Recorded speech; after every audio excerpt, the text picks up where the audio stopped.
Você já parou para pensar como que os primeiros abraços que recebemos durante a infância moldaram os nossos relacionamentos hoje em dia? E você sabia que o modo como nós fomos cuidados na infância influencia também a nossa capacidade de confiar e amar na vida adulta? Mas será que essas experiências iniciais de vida determinam o sucesso ou o fracasso dos nossos relacionamentos?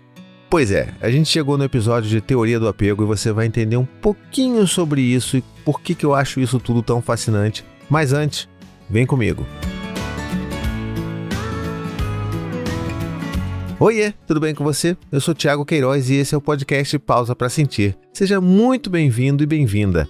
Esse é um podcast que é um cantinho seguro para a gente conversar sobre as emoções. É um convite para você dar uma paradinha aí e sentir. Eu sou psicanalista e podcaster também, então resolvi criar esse podcast como uma forma de tentar conversar com você aí nesse lugar seguro para a gente poder explorar as nossas emoções, entender o que aconteceu nas nossas infâncias e como que isso impacta na nossa vida adulta hoje em dia. E o meu desejo é justamente que esse podcast se torne um grande amigo para você nessa jornada de autoconhecimento, para que você sempre tenha essa lembrança, vamos dizer assim, esse recadinho semanal para você poder fazer essa pausa para sentir. Tá legal? Vamos então falar hoje sobre teoria do apego, que muita gente falou comigo que queria sim. Pessoas lotaram as minhas caixinhas ali de resposta no Spotify, falando que queria sim teoria do apego, teoria do apego. Então, estamos aqui, vamos falar. E antes, é claro, de eu começar a falar sobre isso, eu preciso pedir ajuda para você, né? Para você me ajudar a divulgar esse podcast, fazer com que ele chegue em mais pessoas, chegue em mais ouvidos, chegue em mais corações, para que a gente consiga aumentar a nossa nação pausadinha, tá bom?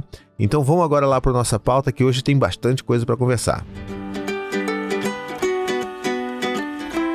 Pois muito que bem, como muita gente pediu, né, eu não sabia que as pessoas iam ter tanto interesse assim, saber um pouco mais sobre teoria do apego e, bom, eu tô aqui agora para falar sobre um dos assuntos que mais me fascinam. Para você ter uma noção, talvez esse tenha sido o primeiro assunto que eu tenha mergulhado de cabeça depois que eu me tornei pai, para tentar entender como que a gente cria relações, cria vínculos com os nossos filhos. E a partir daí, eu descobri como que isso tem impacto na nossa vida adulta, ou seja, a forma como eu fui criado, como eu recebi os cuidados, né, que eu recebi durante a minha infância, e como todos nós recebemos esse cuidado, impacta de fato na nossa vida adulta. Eu quero fazer um aviso antes também, dizendo que a ideia desse episódio não é ser uma coisa extremamente aprofundada, né? Eu ainda prezo muito pela acessibilidade das informações, então não vou ficar aqui falando de coisas muito rebuscadas, porque eu acho que não é essa a ideia, mas sim de dar uma noção geral sobre o que é a teoria do apego, porque eu acho que, né, conhecimento é poder. E aí, a partir daí, se você tiver interesse, eu vou te dar lá no final do episódio alguns livros que você pode dar uma lida e uma explorada, porque eu acho que vale a pena a gente conhecer mais sobre isso, tá? Então, assim, pra gente se organizar, porque como é muita coisa, eu vou tentar falar um pouquinho sobre história, um pouquinho sobre esses fundamentos, ou seja, os tipos de apego e tentar desvendar um pouco essa coisa do apego em si. Eu vou falar um pouco sobre um dos experimentos mais importantes que aconteceram nessa história da teoria do apego, que é a situação estranha. Eu vou explicar também sobre isso, tá? Então lá na frente você vai saber. E por fim eu vou falar sobre como que isso impacta a nossa vida adulta, tá legal? E aí no finalzinho, de novo, vou passar alguns livros ali para você ler se você tiver interesse em se aprofundar mais sobre o tema, tá bom? Bom, então vamos lá. A teoria do apego, ela foi proposta por John Bowlby, né, que é um psicanalista britânico e ele é o conhecido como o fundador, vamos dizer assim, da teoria do apego, né? Ele, na verdade, tudo começou a partir de um estudo que foi encomendado a ele logo depois da Segunda Guerra Mundial, para entender o que estava acontecendo com as crianças órfãs da Segunda Guerra Mundial. Imagina, né? Você tem uma série de crianças que foram separadas das suas famílias e por mais que elas estivessem recebendo algum tipo de cuidado no sentido de ter um abrigo, de ter roupa, de ter onde dormir, de serem alimentadas, muitas dessas crianças não estavam saudáveis, né? Elas tinham problemas da ordem emocional, da ordem mental, algumas simplesmente pereciam. Então muita gente ficou muito confusa tentando entender o que estava acontecendo com isso tudo, né? Por que essas crianças não estão, né, ficando bem? Porque elas estão recebendo tudo que elas precisariam em termos fisiológicos, vamos dizer assim. E foi ali, mais ou menos em 1951, que o John Bowlby apresentou para a Organização Mundial da Saúde um estudo que se chama Cuidado Materno e Saúde Mental. que é dali que começou, vamos dizer assim, essa teoria do apego.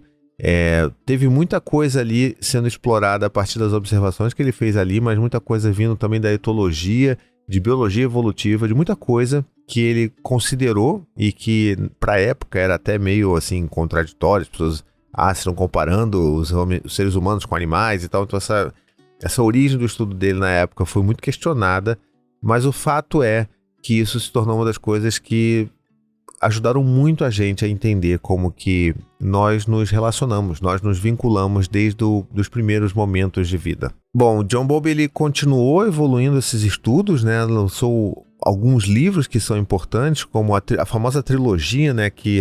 São 3 livros chamados Apego, Separação e Perda, que é o que explica basicamente toda essa teoria. Depois começou a fazer mais estudos sobre como é que clinicamente a gente poderia empregar a teoria do apego. E teve muita coisa vindo a partir daí até os dias de hoje, né? Outro nome que é muito importante na teoria do apego é o nome de Mary Ainsworth, que foi o que eu falei lá no início do episódio, que conduziu um dos experimentos que mais ajudou a gente a entender os tipos de apegos que se criam, né? Assim, os tipos de apegos que podem ser construídos, porque muitas pessoas ainda hoje, né, acham que ou você tem um vínculo, se você recebe carinho, afeto, atenção na sua infância, ou você não tem vínculo com os seus pais. E na verdade não é isso, na verdade o tipo de vínculo é o que vai acontecer ali de diferente. Ou seja, nós, e essa eu acho que é uma das grandes noções radicais que a teoria do apego traz pra gente, é de entender que todos nós precisamos, né, temos uma necessidade básica e inata de criar esses laços emocionais com as nossas figuras principais de cuidado. Ou seja, todos nós temos uma necessidade básica de construir vínculos com outras pessoas. Então, a gente sempre vai ter vínculo construído. O que muda é a qualidade desse vínculo. E é por isso que eu acho que é tão importante mencionar a Mary Ainsworth, porque muitas pessoas falam só do John Bowlby, tipo, como se ele fosse a coisa mais incrível, maravilhosa. Tá, ele realmente foi extremamente relevante, mas como a gente sabe, na sociedade as pessoas costumam apagar a importância das mulheres, então é bom deixar isso bem em evidência aqui, tá? É claro que depois dela vieram muitos outros pesquisadores. Ainda hoje existem muitas pessoas que ainda continuam desenvolvendo estudos sobre a teoria do apego, então é um negócio que não parou lá atrás, mas que tem muita coisa interessante hoje, principalmente focado na vida adulta, tá? Que eu vou falar mais pro final do episódio aqui. Mas vamos entender então um pouco desses fundamentos, tá?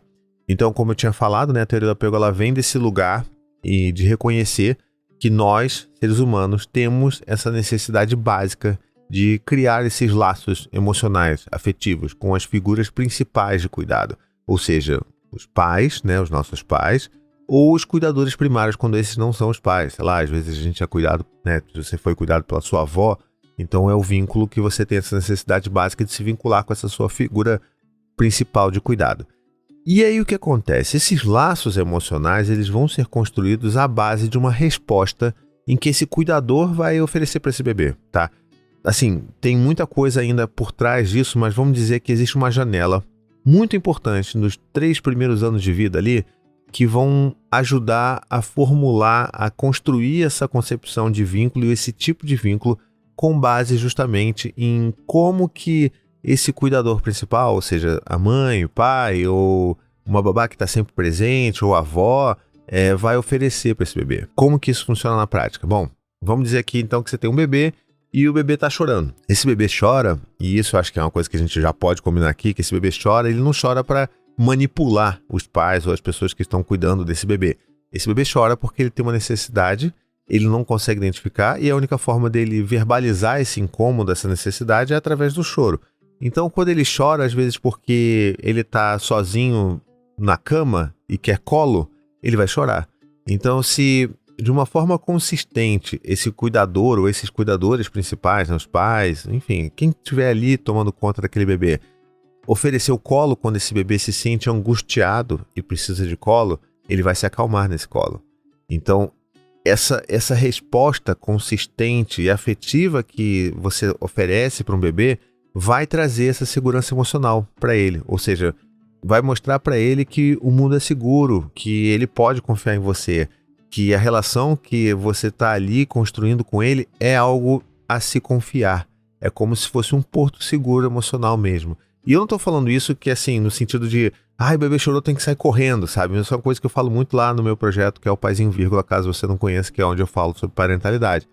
Não é aquela coisa de, o bebê tá chorando, eu não vou, ele perdi o vínculo de apego aqui com ele. Não, não é isso, tá? É uma questão de consistência, ou seja, a gente sabe que a gente é humano, que a gente não vai acertar sempre, mas se de uma forma consistente esse bebê ele é atendido, né? Ou seja, se ele chora, ele recebe um colo, se ele tá com fome e chora, ele recebe, sei lá, um peito, uma mamadeira, o que quer que seja.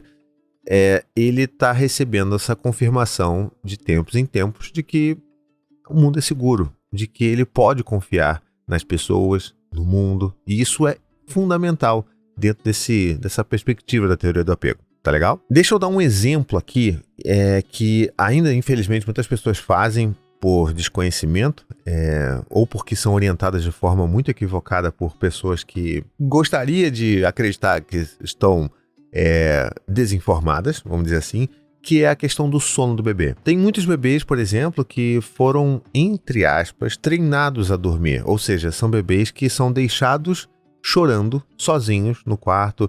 Existem alguns métodos diferentes, mas assim, no geral, é o bebê que ele fica sozinho no berço, no quarto, chorando, chorando, chorando até começar a dormir. Você faz uma progressão de quanto tempo esse bebê vai ficar chorando a cada dia, até que ele finalmente, entre muitas aspas, durma sozinho e durma sem chorar.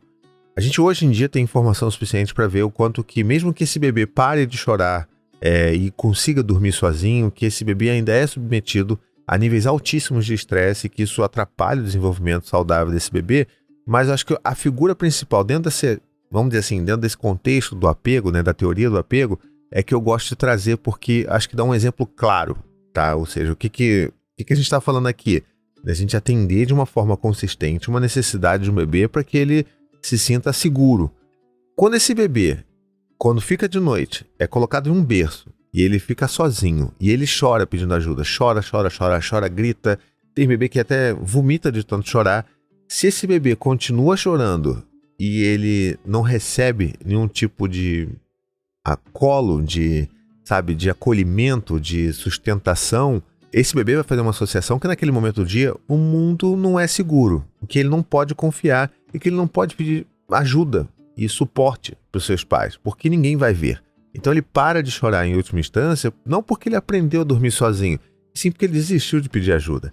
E se a gente está pensando num contexto em que o bebê precisa se sentir seguro, precisa saber que quando ele tem alguma angústia, ele vai ser acolhido de alguma forma por alguém, isso tem um impacto direto nesse tipo de apego que se constrói, né? É tudo sobre uma visão de mundo e de relações e sobre segurança e sobre confiar no afeto e no amor das outras pessoas, tá? Então, eu acho que esse exemplo ele ajuda bastante a gente a entender qual que é a diferença, tá? Agora que a gente falou sobre como que o apego é construído, ou seja, com base nessas respostas, a gente pode falar um pouco sobre os tipos de apego, tá?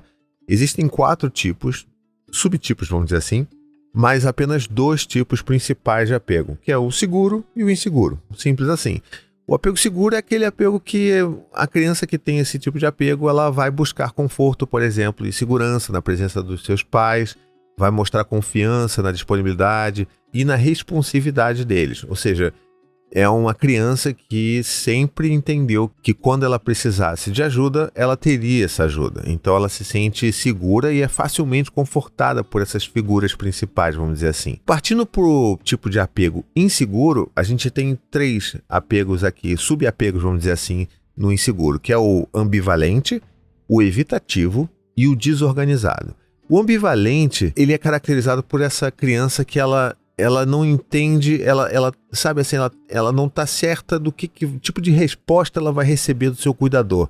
Ou seja, ela fica naquela dúvida se ela busca a proximidade do pai, da mãe, ou se ela resiste a essa figura, sabe? Ela não sabe o que ela pode esperar daquele pai, daquela mãe, com base num tipo de resposta, de cuidado que ela recebeu ao longo do início da vida, que não trouxe essa consistência, tá? Vamos deixar assim mais amplo dessa forma. Já o evitativo, a criança que tem esse tipo de apego, ela costuma evitar ao máximo um contato próximo com os outros cuidadores.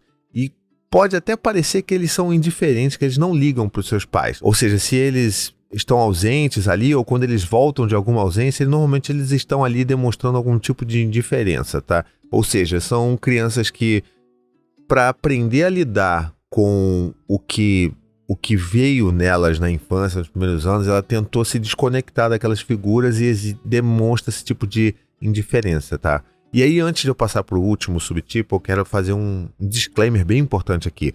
É muito sedutor você estar ouvindo isso daqui e começar a tentar descobrir que tipo de apego você tem, né? Acho que a primeira coisa que eu tentei fazer quando eu comecei a ler e estudar sobre esse tema foi isso. Então, tome cuidado. Faça isso, mas faça com cuidado, porque isso aqui não é horóscopo, por mais que eu não estou criticando o horóscopo, tá? Mas assim, não é como uma questão de, eu vou me identificar com esse signo aqui, não, tá?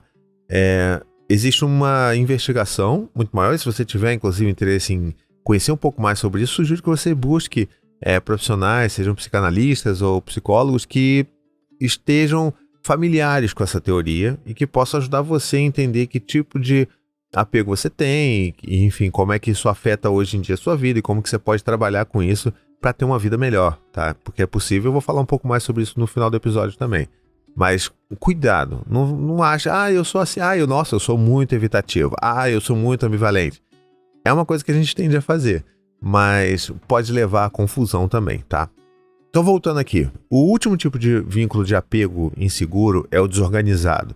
Ele é um padrão de apego que ele é menos comum e normalmente ele é resultado de experiências de cuidado, vamos dizer assim, inconsistentes, abusivos, que tem alguma negligência ali envolvida, e normalmente isso daí leva a uma mistura de comportamentos que são, como é que eu vou dizer, contraditórios em relação aos cuidadores, né? Eles não são ambivalentes, porque alternam proximidade e repulsa, vamos dizer assim, mas é algo que é muito assim, você não tem um padrão, sabe? O desorganizado, ele é uma coisa que ele é de fato muito desorganizada, você nunca sabe o que esperar em termos de da relação daquela criança ou daquela pessoa com seus cuidadores ou com outras pessoas, se a gente está ampliando essa discussão.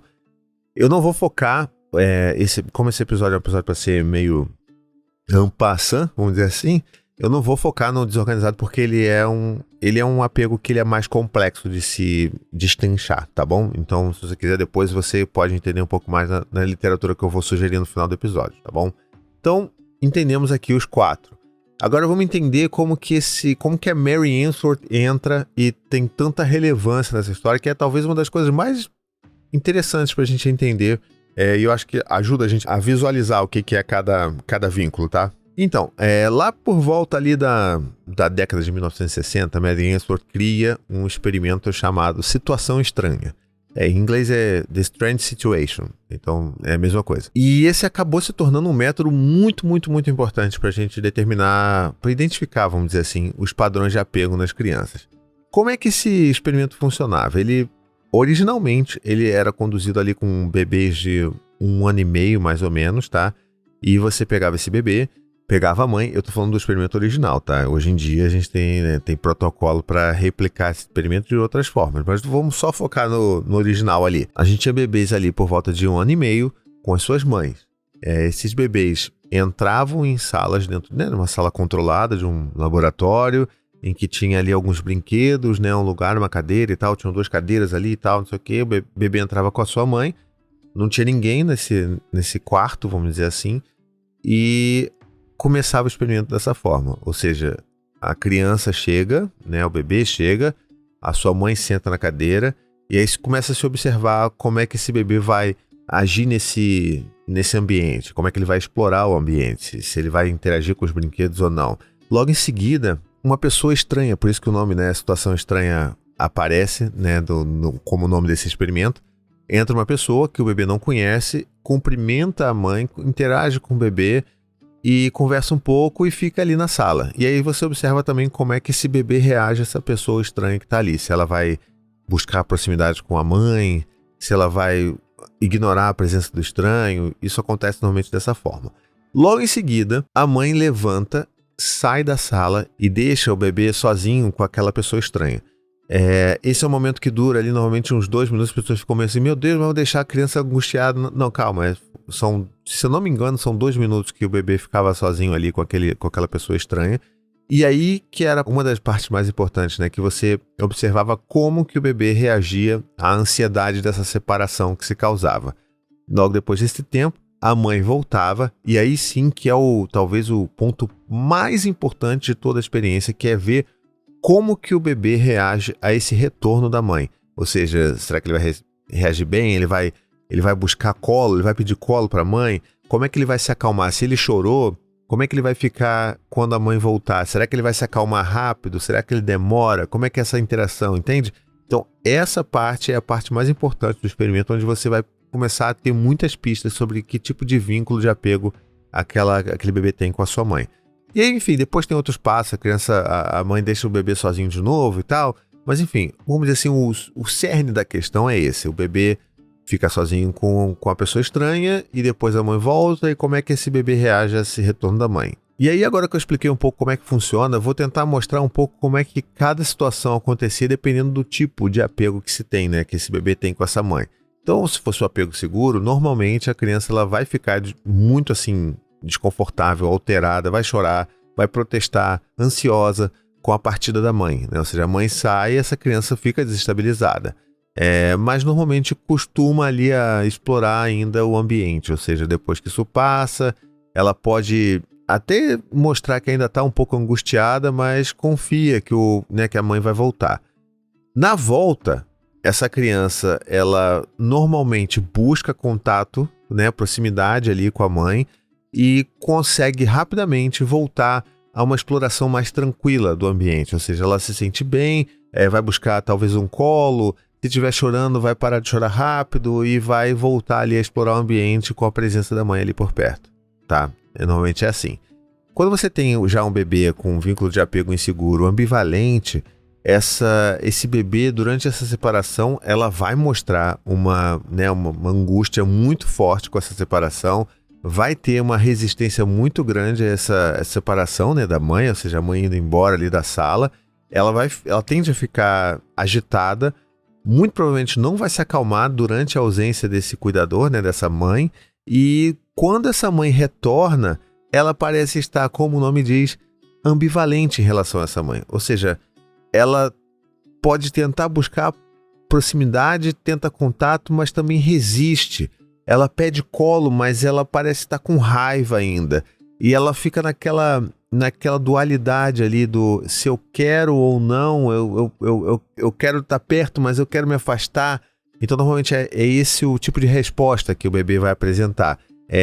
Cabe lembrar que, obviamente, esse bebê vai demorar mais a se acalmar, acaba se acalmando, né? Mas assim, mesmo com a presença da mãe, ele vai ter mais dificuldade para se acalmar. Já o bebê que tem o tipo de apego inseguro evitativo, ele normalmente tende a demonstrar uma certa indiferença, assim, quando o bebê sai. E aqui eu preciso fazer um disclaimer, porque normalmente a literatura fala isso, né? O bebê, ele vai parecer que ele nem liga para a saída da mãe, da sala, e tá tudo bem. E aí a gente já costuma trazer isso, a gente que tem filho, né? Costuma trazer isso para nossa vida e fala assim, puxa, então quer dizer que aquele dia que eu saí de casa e o meu filho não chorou quando eu saí, quer dizer que eu tenho um vínculo de apego inseguro. Calma, não é isso, tá? Não dá pra gente generalizar, cada criança é diferente e essa é uma situação de laboratório, a gente não pode trazer isso pro nosso dia a dia. E isso que é o grande problema da gente olhar estudos e querer replicar, sabe? Isso é uma coisa muito bizarra de internet, né? De redes sociais, assim, que as pessoas veem às vezes estudos no campo da psicologia, da psicanálise e querem replicar isso em casa, gravar e lançar no TikTok. E sabe, não tem nada a ver, é completamente diferente. A gente está falando aqui de experimentos científicos que são conduzidos em laboratórios em situações controladas, avaliando um monte de pessoas diferentes e tentando traçar ali paralelo entre elas para você achar que você consegue replicar isso em casa e mostrar um ponto. Não é assim que funciona, ou pelo menos não é assim que as pessoas deveriam fazer. Então, assim, não tem nada a ver. Se você tem filho e seu filho simplesmente, às vezes, por uma vez você saiu de casa e não chorou, não é porque você tem obrigatoriamente um vínculo de apego inseguro do tipo evitativo com ele, tá legal? Então, normalmente, vamos lá, voltando aqui, né? Esse bebê, ele vai, às vezes, continuar até explorando o ambiente ali, sem demonstrar grandes sinais de angústia e tal. E quando essa mãe volta para a sala, esse bebê tende a evitar ou ignorar a mãe. mostrando muito pouco interesse em interagir com ela, sabe, em buscar proximidade ou fazer brincadeiras ou atividades junto com ela. E é aqui que mora o grande cerne dessa questão. Se esse bebê, ele sempre teve essa resposta de uma forma consistente, mesmo que não perfeita, porque a gente vive na base da imperfeição, tá? Ele vai desenvolver esse vínculo de apego seguro. Se esse bebê, ele tem respostas, e acho que essa que é a parte importante aqui dessa conversa. Se esse bebê, ele teve sempre um cuidado que era inconstante, ou seja, às vezes ele era cuidado com afeto e recebia o colo que precisava, né? E agora eu tô falando de você aí que tá me ouvindo. Se você na sua infância recebia colo, carinho, mas não era de uma forma consistente, ou seja, um dia era assim e no outro dia, às vezes, você não recebia o colo que você precisava. Ou você recebia uma resposta rude ou assustadora do seu pai, da sua mãe, do cuidador que cuidava de você, você pode tender a criar essa relação, sabe, da ambivalência, porque que o bebê ele não sabe o que esperar. E se esse bebê não sabe o que esperar, ele fica naquela angústia de busco proximidade, busco afago e afeto aqui, ou eu resisto a isso porque isso me machuca. O que vai ser hoje? Vai me machucar ou vai me acolher, sabe? E, por outro lado, o bebê que tem essa característica do tipo de apego inseguro evitativo, ele normalmente não tem esse afeto como base rotineira da vida dele. Então, normalmente vai ser o bebê que ele vai ter ali as necessidades não vão ser atendidas de pronto, ou vão ser atendidas de uma forma rude. E aí esse bebê ele já sabe que ele precisa se desligar disso, porque dali não costuma vir o afeto, o apego, né, o cuidado, a resposta que seja acolhedora. E é dali que esse bebê vai construir essa ideia de que, sabe, não faz diferença pra mim, sabe? Então assim, ela meio que se desliga disso. De novo, não vou falar sobre apego desorganizado aqui, porque aí vai aumentar ainda mais esse episódio que já tá grande pra caramba. Eu espero que você tenha entendido um pouco sobre como que a gente cria, dentro desses 3 primeiros anos aí de vida, principalmente, esses tipos de vínculos, tá?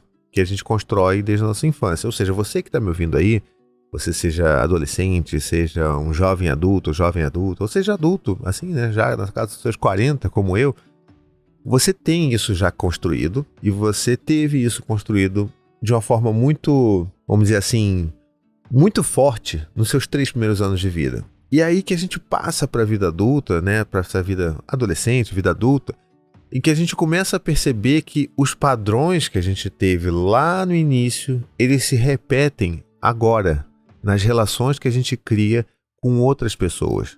Não apenas relações amorosas, mas a forma como a gente cria as relações de amizade, de afeto, né, as relações amorosas também, elas se baseiam muito naquele padrão que a gente tem. Se eu, por exemplo, fui ensinado que eu não poderia confiar no amor, que eu não poderia confiar nas pessoas, porque eu tenho ali, sei lá, um vínculo de apego inseguro do tipo evitativo, eu provavelmente vou rejeitar proximidade de outras pessoas na vida adulta.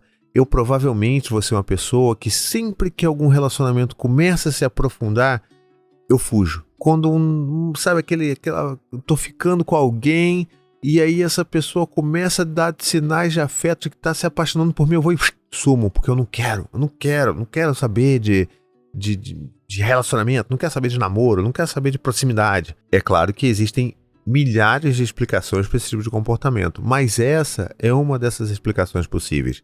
Você tem uma pessoa que ela é tão avessa à proximidade, porque a proximidade normalmente machucava ela, que ela se desligava das pessoas e toda vez que alguém se aproximava, ela se machucava. Então, essa é a resposta que ela tem hoje na vida adulta para lidar com as pessoas de uma forma geral. E aí é assim que ela consegue lidar com as pessoas, ou seja, com uma certa distância segura, sabe? Aquela pessoa que precisa de uma distância segura. Já a pessoa que tem o tipo de apego inseguro, que é o ambivalente, pista aqui, tá? Eu sou assim. É uma pessoa que ela fica muito insegura com relação às outras pessoas que estão próximas delas, assim. Então, normalmente, é uma pessoa que precisa muito de demonstrações de afeto, precisa muito se sentir segura e amada pelas outras pessoas para se sentir bem, para se sentir tranquila numa relação. Então, é alguém que, sabe, tá sempre buscando, será que ela me ama? Será que ele me ama? Será que eu sou realmente importante? eu não sei, talvez eu acho que ele não me ama, ele vai me abandonar. E essa ansiedade que busca sempre uma proximidade muito grande e às vezes até forte até demais para o que a outra pessoa pode oferecer e que pode até afastar a outra pessoa, é o tipo de característica que a gente tem de alguém que tem ali um vínculo de apego inseguro ambivalente. De novo, essa é uma das possíveis explicações para um comportamento assim. O ser humano é lindo, é maravilhoso, é vasto e existem várias explicações para determinados comportamentos, tá? Então, assim, essa é uma delas, tá? Vamos dizer assim, olhando pelo prisma da teoria do apego, essa seria uma das explicações.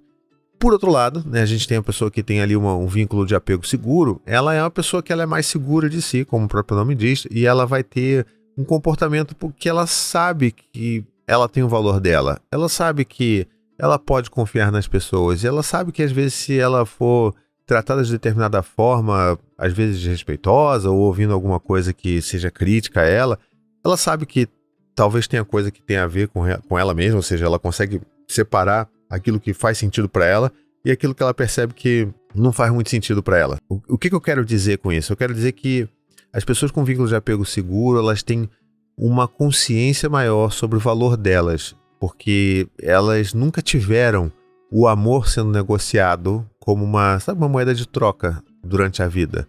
Ou seja, olha, se você fizer todo o dever de casa bonitinho, se você sempre tirar nota 10, você vai ser amado. Não, essa pessoa ela tem noção do valor dela e do que ela merece em termos de amor, com base em tudo aquilo que ela já viveu. Então, essas pequenas tretas que acontecem na vida de relacionamentos costumam afetar menos essas pessoas. Não que elas sejam indiferentes, tá? Porque normalmente são pessoas muito empáticas e conseguem entender a realidade do outro, mas não vão ser tão afetadas assim a ponto de gerar angústias tão pesadas e profundas como normalmente as pessoas de vínculo de apego inseguro passam, tá? Então, de novo, não vou falar sobre o desorganizado, mas na vida adulta, normalmente essas pessoas elas agem dessa forma. E é por isso que eu acho tão fascinante falar sobre teoria do apego, porque é um negócio que acontece com a gente lá no início e que talvez você aí ouvindo essa conversa já esteja assim, caramba, então talvez eu seja do tipo ambivalente, né? Do tipo talvez evitativo. E você sabendo disso, isso é informação, sabe? Você hoje sabe que isso tem um impacto na forma como você se relaciona com outras pessoas. E aí vem aquela conversa de sempre, né? Poxa, então quer dizer que isso é definitivo? Então eu estou fadado a viver dessa forma? Isso é uma maldição para minha vida? Não, não é. Felizmente hoje a gente sabe o como que isso dependendo do trabalho que você tem, ou seja, vai dar muito trabalho para você fazer esse tipo de mudança, mas existe uma forma de você sair de um padrão e começar a construir um novo padrão de vinculação. Existem algumas formas. A primeira delas, obviamente, é com terapia, com análise, ou seja, você está ali sendo acompanhado por um profissional que vai te ajudar a passar por tudo isso e vai construir com você uma relação que vai ser a base segura para você se desenvolver. Ou seja, existe essa possibilidade e também existe a possibilidade de você construir essa nova base segura com um novo relacionamento que seja de característica segura. Os relacionamentos que você vai construir com as outras pessoas, elas vão também ter características diferentes. Se você consegue se relacionar, por exemplo, com alguém e que seja uma relação que seja segura, em que as duas pessoas estejam preocupadas em cuidar uma das outras e, sabe, sem ter esses medos de proximidade e essas ansiedades todas, e normalmente você consegue mudar o seu padrão de vinculação através desses próprios, vamos dizer assim, relacionamentos seguros. Não é fácil, requer muito trabalho e às vezes você precisa dar uns 2 passos para trás para dar 3 passos para frente, sabe? Então assim, não tem pílula mágica aqui. Então, só voltando um pouco para o meu exemplo pessoal, quando eu comecei a estudar mais sobre isso, eu consegui identificar com bastante facilidade que eu tenho realmente desde então, esse meu estilo de apego inseguro, ambivalente. Eu preciso dessas afirmações de que o amor está ali, de que está disponível e de que eu sou, sabe, de que eu sou importante. E às vezes eu preciso de espaço, então às vezes eu fico nessa dualidade, eu quero ter o meu espaço, mas eu preciso ter a proximidade. Então isso sempre foi muito a minha vida. dessa forma. E olhando para minha história, olhando para a forma como eu fui criado, faz todo sentido. Por outro lado, e isso é uma coisa que costuma acontecer mesmo, a Anne, minha esposa, a gente já conversou várias vezes sobre isso e ficou bem claro que para ela tem, né, como padrão um vínculo de apego inseguro do tipo evitativo. E é muito curioso porque normalmente esses dois tipos de apegos inseguros costumam se encontrar bastante na vida. E aí dá uma bagunça danada, porque são os dois tipos que vão... Um precisa de uma coisa que o outro não consegue oferecer. Como é que isso pode acontecer, né? Vamos lá. Pensa que a pessoa que é ambivalente, ela precisa muito daquela, né, reafirmação da proximidade também. Ao passo que o evitativo rejeita isso com todas as forças. Você se aproximar de alguém que é do tipo evitativo vai causar angústia extrema nessa pessoa. E é justamente isso que normalmente o ambivalente precisa também. Então imagina duas pessoas que estão dessa forma, uma querendo proximidade, a outra não, porque a outra precisa do seu espaço. Então, e é daí que se nasce muito problema numa relação, porque essas duas pessoas estão precisando de coisas que elas não conseguem oferecer umas para as outras, tá? E durante o nosso início de relacionamento, nosso namoro, eu lembro que foi muito difícil a gente encontrar esse meio termo, sabe? Mas assim, a gente tá há muito tempo junto hoje, e a gente hoje consegue enxergar que a gente tem uma relação que é segura, porque eu entendo quando que ela precisa do espaço, mesmo entendendo que isso não tem nada a ver com ela deixar de me amar ou eu perder o amor dela.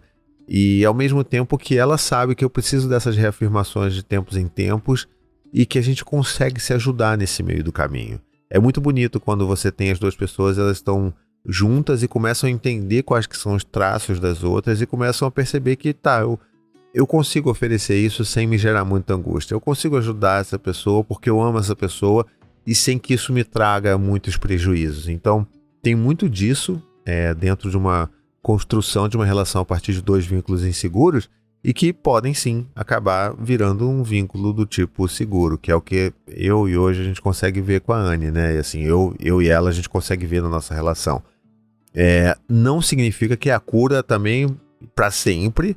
É uma coisa que eu tenho que sempre estar consciente de que às vezes eu posso estar em momentos que eu vou estar mais assim inseguro e ela vai estar mais do tipo quero distância e a gente vai ter que se reencontrar e se retrabalhar, porque é importante que fique claro isso aqui. O vínculo, ele se transforma ao longo da vida. Esses 3 primeiros anos de vida são tão importantes porque eles ajudam a gente a... É ali que a gente forma tudo, né? A gente forma a nossa personalidade, a gente entende o mundo, a gente entende as relações a partir dali. Então, fica meio que forjado ali esse nosso estilo de apego. Mas isso se transforma, porque assim, se você cria ali com o seu filho, vamos dizer assim, um vínculo de apego seguro lá no início, e dali pra frente, você, dos 3 anos em diante, você simplesmente não oferece mais aquele tipo de resposta pro seu filho, e é uma criança, né? 3, 4 anos, continua sendo criança, esse vínculo vai mudar. Esse vínculo pode se transformar num vínculo inseguro. Da mesma forma que na vida adulta, a gente criando consciência sobre tudo isso e fazendo um trabalho ativo sobre isso, né, com relação a isso, a gente também pode reverter um vínculo de apego inseguro num vínculo seguro. Bom, eu espero que eu tenha conseguido dar uma boa passada assim sobre a teoria do apego, lembrando que isso é uma teoria muito grande, muito complexa se você for estudar, né, ali no pormenor, mas eu queria muito trazer essa pincelada inicial. Eu espero de coração, eu fiz o meu melhor aqui para tentar fazer com que isso não ficasse tão complexo e tão pesado. Eu acho que eu já falei bastante por aqui.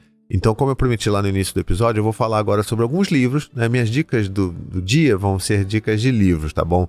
E eu vou resgatar aqui os livros que eu já mencionei, né? Que é a trilogia, vamos dizer assim, a trilogia básica da teoria do apego, que são 3 livros do John Bowlby, que se chamam Apego, Separação e Perda. Esses 3 livros, eles te dão já todo, vamos dizer assim, um amparo para você conhecer a teoria do apego. São livros grandes, assim, e tal. Então, se você quiser mergulhar de cabeça nisso, tá aí. Tem um outro livro que eu gosto muito, que é Uma Base Segura, também do John Bowlby. E é um livro que ele ajuda você a entender de uma forma mais leve, assim, vamos dizer, a teoria do apego, porque é um livro só. Então ele dá uma passada, assim, geral na teoria do apego e mostra as aplicações clínicas disso. Ou seja, a gente tem um pouquinho de tudo ali. Gosto muito desse livro. E tem um outro livro que eu acho que talvez para iniciante seja até o melhor, até porque se você está ouvindo isso aqui, você está mais interessado em saber como que a teoria do apego te afeta na vida adulta, e você não quer saber tanto dessa gênese, eu recomendo muito um livro chamado Apegados, tá? Ele publicado, o autor é o Amir Levine, né? Não sei a pronúncia em inglês, mas é Amir Levine que eu chamo. É um livro que é bem interessante porque ele é muito leve, ele tem uma pegada mais assim de mostrar para você guias, para você entender os relacionamentos, ele foca muito na relação amorosa adulta, fala muito sobre essa interação do evitativo com o ambivalente e como que você pode reverter certos casos, faz testes, né? Assim, é um daqueles livros que tem testes assim, no final dos capítulos para você fazer, para você identificar qual que é o seu nível de apego, qual que é o apego do seu companheiro, da sua companheira. Então, assim, é muito interessante, é muito leve, muito acessível esse livro.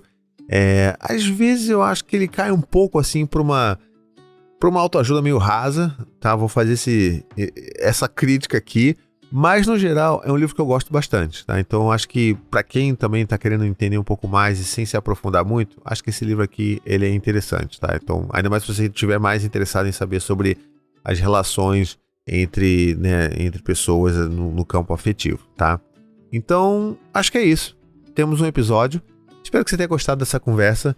Eu preparei esse episódio com muito carinho, porque é talvez o tema que mais me fascina, é o tema que me trouxe aonde eu estou hoje aqui. Se eu hoje falo sobre isso com você aqui, se hoje eu sou psicanalista, se hoje eu falo sobre todas as questões com relação à parentalidade, criação de filhos, inclusive, e estou aqui falando sobre adultos, é por causa da teoria do apego. É porque lá atrás eu li sobre isso, me apaixonei e vim me aprofundando e estudando cada vez mais sobre esse tema. Então, espero que tenha plantado uma sementinha aí do amor pela teoria do apego para você, que você também divulgue mais sobre isso, me ajude a chegar com esse episódio em mais pessoas, que você também tenha conseguido desbloquear aí novas percepções sobre você, sobre as suas relações que você não tinha antes, e se isso te ajudou de alguma forma, me ajude também divulgando esse episódio, me marcando no Instagram se você quiser, seguindo o podcast lá no Instagram também, que é o @pausaprasentir.